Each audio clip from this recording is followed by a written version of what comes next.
I would like you to introduce yourself and just tell us the organization that you represent, and just tell us a bit about human capital, because we are dealing with human capital. And I like the makeup of the panel today.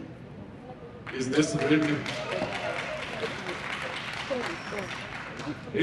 really representing the real sector, or is just a coincidence? Are we involving the ladies in the sector? Are we attracting the girl child to be part of the industry? Could you please just introduce yourself and also touch on that, so that we see that how we're faring as an industry in that aspect? Thank you.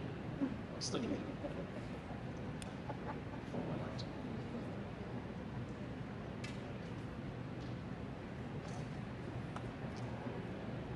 Thanks for. Good afternoon, ladies and gentlemen. My name is Buiswa Onoliwani. I'm representing Kibela. I'm the Corporate Services and Traction Auto Executive, but today I'm also acting on behalf of our HR executive. Thank you. Sorry, if you could just tell us in terms of representation in your organization, let's say. I know when we look at BPR, for example, we've got 135 employees and with less than 10 female employees. So we have a lot of work to do. So we just wanted insight on that as well. Okay. Thank you for that. So as Gibela, we have a staff complement of just about 1,000. And out of that, we have women representing 42%. We have youth accounting for 80%. We're quite a diverse organization. And I must say it's efforts that we've put in terms of making sure that in our recruitment process, we try to map the demographics of the country. And thanks to the customer in terms of the obligations that we imposed, where we need to make sure that we also train these employees. And not only employees, we have a clear mandate in terms of revitalization of the railway industry, where we need to train about 19,500 people. So we're not only training for our consumption, but we need to make a significant contribution towards the revitalization of the railway industry. So we have different programs that we've put in place that seeks to develop our human capital. We have set up bursary schemes, and obviously as in manufacturing. I think I will stop you, then you can let's clap it for. That's an amazing, about 40% representation. Thank you so much. Yes. Thank you. My name is Rehab Sereko. I'm representing the executive of management within Transnet today. My role in particular, I'm the general manager looking after organization Transnet. Transnet has about 52,000 employees. Our representation in terms of women is sitting at about 32%, youth at about 36%, and people with disabilities at about 2.1%. Thank you. Thank you so much. Thank you very much, Good afternoon, delegates. My name is Naedi Mutibedi. I'm the Chief Human Capital Officer of PRASA. In terms of your question in relation to how we attracting a girl child, we are doing strides in attracting a girl child. At the moment in PRASA, we do have engineers who are currently in women, and we are striving that all these programs that are geared to attracting women should actually be established within the organization. One of the things that we always have to take into consideration is, especially when you attract a girl child, is the issue of the work-life balance. It is very critical that when you attract them, you must always have programs that are geared into how do you ensure that at the end of the day, they are fully utilized, and also at the end of the day, they actually enjoy what they're looking for. Thank you so much. Let's clap hands for these organizations. I think this organization is something we have to be deliberate about and understand that the times are changing. And we need to make sure that so many of our places which were designed for men. Because I remember one time we wanted to transfer a lady to a certain section, but there had never been a female for a long time. And we had developed facilities for that one lady. We couldn't deprive you of that opportunity. So I think it's important, even as we continue to come up, we take note of the change that is happening in the industry and the world over, the significant influence that we are receiving, not only from men, but also from women. Thank you so much for that input. Are we doing enough as the industry in terms of developing the future workers in the industry? I'll tell you, I look around sometimes, we have seen the same faces over the years. And I know age is not being merciful, and most of them are getting old. And we've seen situations whereby I know we have one gentleman in BPR. He is the best when it comes to repairing traction motors. And it's been hard to let him go. And we've had to try to come up with a strategy to see how we can pass those skills to him.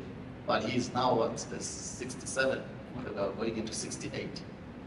What are you doing as an organization to make sure that you have skills transferring occurring in your organization between one generation to the next? Thank you. I'll start again from this end. Thanks for the question. I must say, if I can touch on what you highlighted in terms of not having enough women representation, particularly at industry level. If one recalls, I think the statistics is sitting at 26%, so that's definitely not enough. But I must say, as the organization, we have deliberate actions in terms of making sure that we bring women on board. And if I can share with you as the way of how we approach the issue of human capital, so we have different interventions where we support them at a young age, particularly those who are doing maths and science. So we go to schools within a college and we've set up the maths and science extra studies, particularly over weekends, where we target from grade 10 to grade 12. Then once you complete your grade 12, we put you through our bursary program, focusing on engineering studies or technical studies. Then from there, we have an internship program where once they've graduated, we then give preference to our bursary beneficiaries, expose them to the workplace, and for those who are excelling, we then absorb that, and it becomes a nice feeder to our talent pipeline.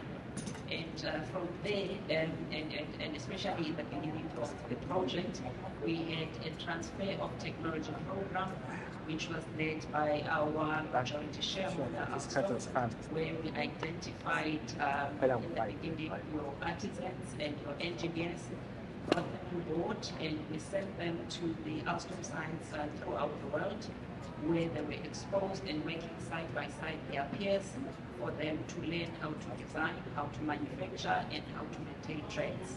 And artisans that came back started implementing the train-the-trainer principle, and some of the first engineers were involved in terms of testing and commissioning the first trains. Thank you.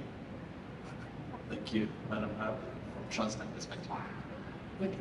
So you probably find that we all do the same thing in terms of bursaries, internships, young professionals training, where we're creating pools for where we can actually be able to recruit from. So these programs, we actually try and intensify and look into the girl child.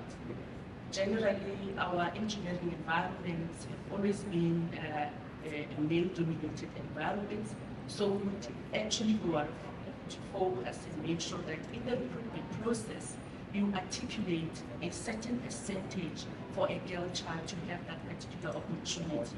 Equally, when we bring them back on board, another thing that we also tried to give you was more in terms of their PPE, because that PPE is also different. You find that most of the people and the producers, manufacturers, produce PPE that is mainly designed for men. It doesn't fit women. So we've gone on to make sure that the PPE that is also designed for them, it's also PPE that they will be comfortable in the test. So we do build, and which is our very, very strong strategy. 90% of our promotion, succession in Transnet at this present moment is internal. So we only get to recruit externally where we go and buy that special skill externally because we don't have it, and it must be a key and critical skill as such. But if it's not a key and critical skill, we definitely look inside to say who is ready for development, who is ready for succession, because those IDPs are really important, individual development plans, so that we can track and place and monitor and be able to progress whoever is ready at that level. So the reality of it is that a lot happens. And sometimes it happens in an environment where other people, when they're looking, it's like nothing is happening. So we do train for ourselves. We do train for the markets because students that need to actually complete their qualifications, we do offer them the invitation to come through and do the internship, and we offer them to the market as well. And there are those that we keep particularly for the growth purposes from an engineering perspective, such that they can be able to pick up the skills that we require in the organization. So yeah, it's a concerted effort, and it's very well articulated in a plan that literally tracks this children in terms of where are they. If you're a young professional, where are you in your progress, and are you able to actually go to the next level of that particular Thank you. Thank you.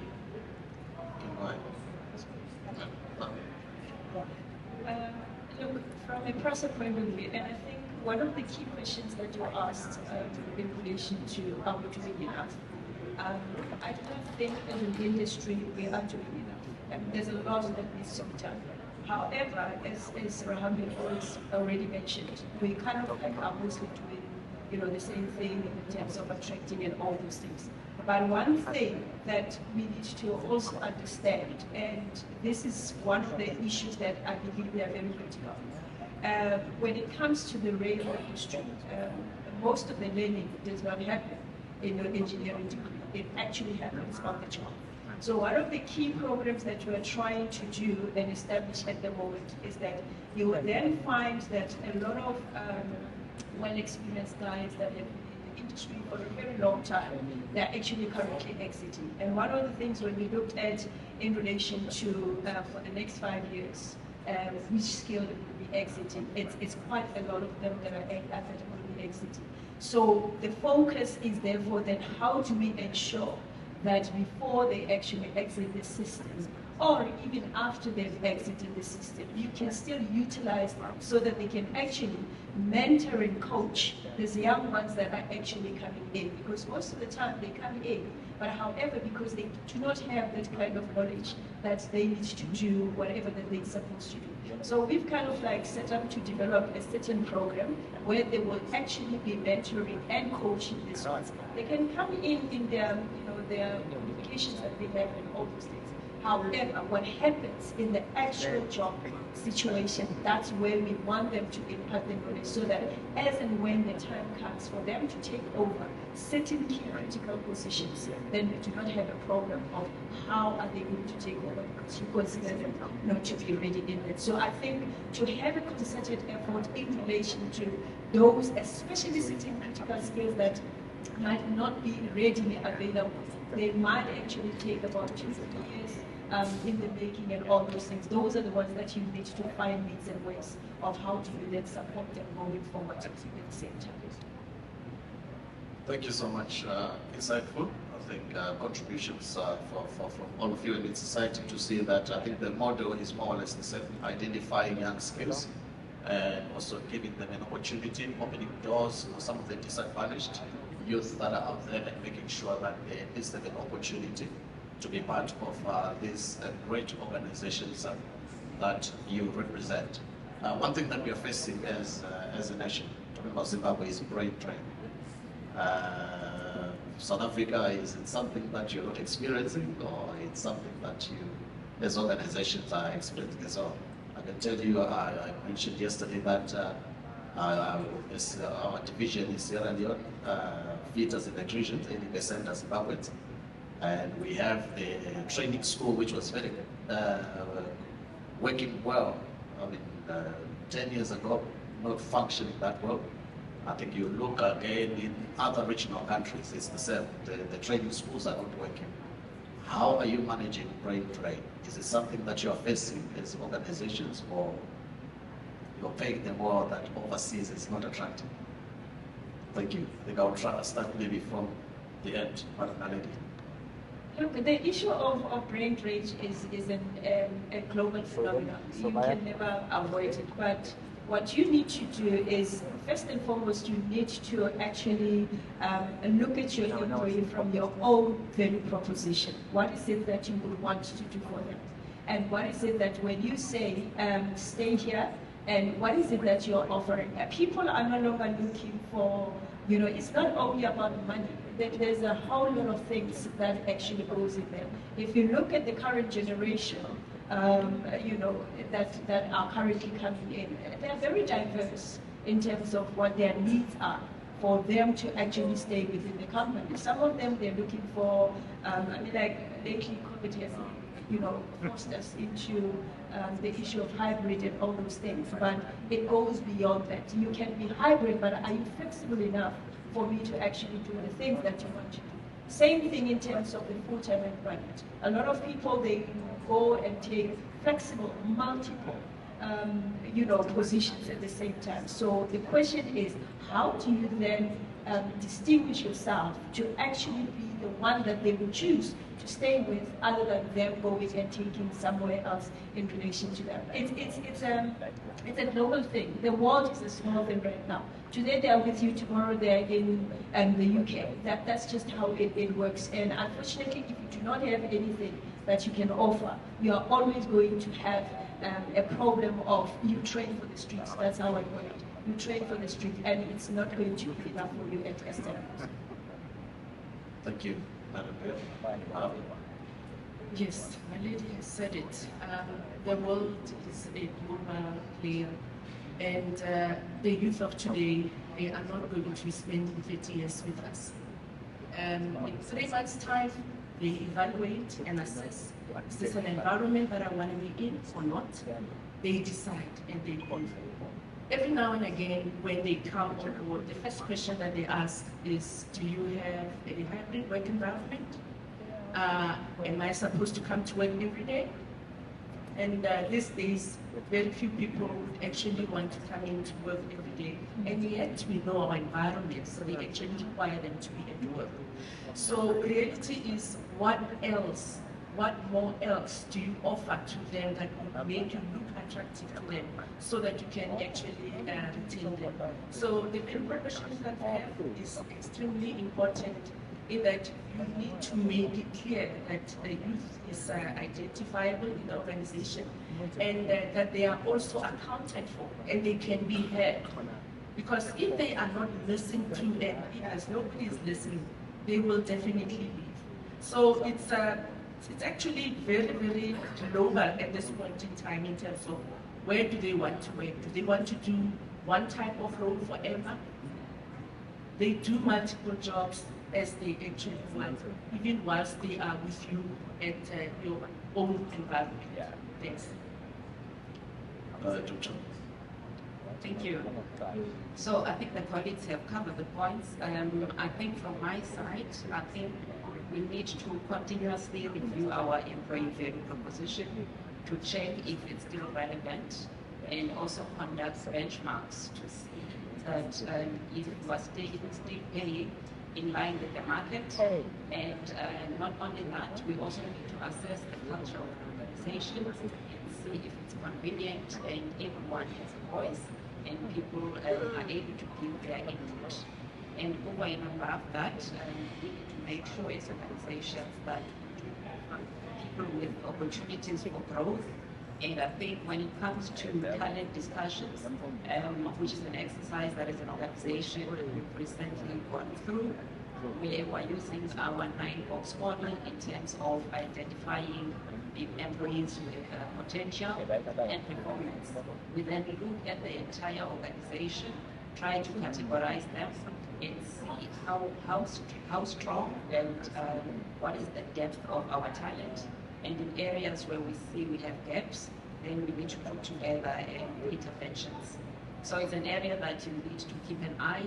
It's not easy, and particularly if you have a multi-generational workforce, particularly when it comes to young people. At the end of the day, you need to bring in flexibility in the issue of working from home, which most companies started during COVID. It remains a challenge. Thank you. Thank you so much for your input. And one aspect that we want us also to discuss about, one key aspect of all the employees that we might have in an organization is their health. And I wanted to discuss in terms of mental health. Are we doing anything in the industry to make sure that we understand the state of our employees in terms of mental health? Are there programs in place that are there? You know, I met, this is one program I had not looked at, but I met one lawyer who was so passionate about it, and they began to talk to me about this area, which made me also to take time. Because many times when we gather like this, we are thinking about locomotives, we're thinking about how we can make them faster, and how we can improve efficiencies, and we don't really look at that individual that is delivering. So I wanted to understand from your organization's perspective, starting with you, Doctor, is there any mental health programs that you have in place? Yes, we do. We do have the wellness program that we run throughout the year. We also have a clinic on site, and within that we have a psychologist that's there on a daily basis to support the issues of mental health. And not only that, we also give people advice in terms of the financial advice. I think the issue of the work-life balance, we try to bridge it, and we try to encourage employees from time to time to take a break. We also hold our line managers accountable that they need to interact and be closer to their people, to pick up when there's an issue. And for those who are working long hours, they need to encourage them to take leave or take a break. Because sometimes people are so focused and they are driving their task, but it's a responsibility of leaders and managers to monitor people and encourage them to take a break.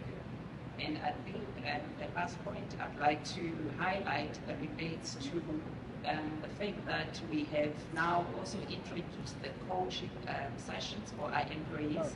And part of the brief that we give to coaches is that we need to support line managers and make them understand how best can they make employees to excel, and issues that are highlighted in terms of assessing if one is burnt out. A line manager should be able to pick that up. And the last program that we run once per year for a week, we run a wellness week where we bring on board relevant service providers to come and educate our employees and share best practice with regards to wellness. Thank you. Thank you. What is trusted to you? Yeah, we also have the same progress, as I said. So one of the things that we're experiencing at this moment, Transnet, is quite critical. I don't know how many have heard of it, where people do not actually participate, they just quit while they are in your presence. So it's one of those mental issues that we are dealing with, and we are ensuring that our employees should actually continuously engage with their life. They can also engage with the wellness providers that we have, and also make sure that they are kept updated in terms of what is actually happening within the organization. Because when you find an employee that is pretty quiet, they are actually not effective, they are not performing, and we've also brought on coaches and psychologists whoever wants to go and be referred to, we actually send them there as well. And another thing that essentially come up as a very spiky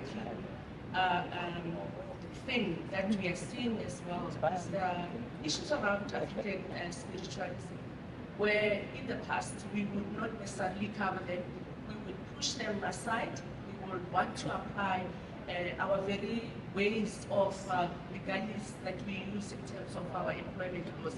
These things are real. And in them being that real, one of the things that we've set out to do at this point in time is to have a policy that talks to how we manage African spiritualism within the work environment. Because that is an environment that we are not aware of in terms of what's happening, and we are trying to accommodate and be a diversified employer that we are supposed to be at this point in time. But yes, we do have wellness programs, SARA, we do have coaches that we refer employees to. We do have also psychologists where employees can actually request, not even be referred, to actually we have a session with this psychologist. Yes. Yes, I think just like my colleagues, we do have the same programs. But however, one of the things that is interlinked with mental health is a very sensitive issue. And it does not occur as a once-off event. It's something that boils down on a daily basis for individuals up to until they get to a certain point. And one of the things that we're trying to do is to approach it from the manager's point of view. We can have all the psychologists and the coachings and all those things, but if they feel like those things are not going to be the ones that assist them or get them to where they want to be. And like if you look at the number of the stats that currently came out immediately after, just after COVID and going into now, you look at the people that have, and actually the mental health cases that have been presenting themselves, is actually things that we are taken for granted. But of course, everybody comes to work on a daily basis with a certain particular outlook of what life and all those things. So we've actually tried to come up with measures of how do we then assist managers to realize there are certain things that are unusual for an individual on a daily basis. Those small little cues are the ones that are going to actually get you to understand what exactly is happening within it. Because not all of us would come out and say, hey, I've got this, I've got that, I feel overwhelmed and all those things. And previously, you understand, people who used to say, jokingly so, I'm stressed, I'm depressed. Right now, it is not when you say stressed and depressed, it is not a joke anymore. You need to underline that and say, are you talking for real, or it is just a question of I'm stressed and it's something. So when you also look at your own policies and flexibility, you need to accommodate certain things that would not necessarily be visible to other people's eyes.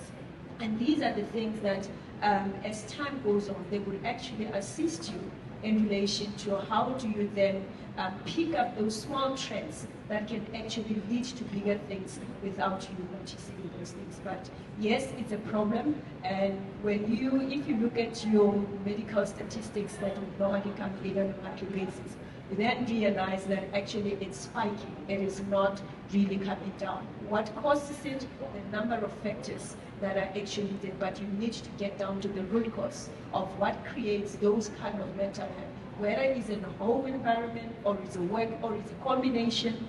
Some people have multi-set facet of those things that they can actually create. Right, thank you. I think in closing, we have a few seconds. You are here trained professionals, and you've made it to where you are. What do you say to the industry here? Because sometimes the girl child comes into the marketplace, issues of sexual harassment, also the things that they have to face. What do you have to say representing the girl child that wants to come in the industry? You have leaders here in the industry. What can you say to them to help improve the environment? Just in a few words. Thank you. We'll start with you, John.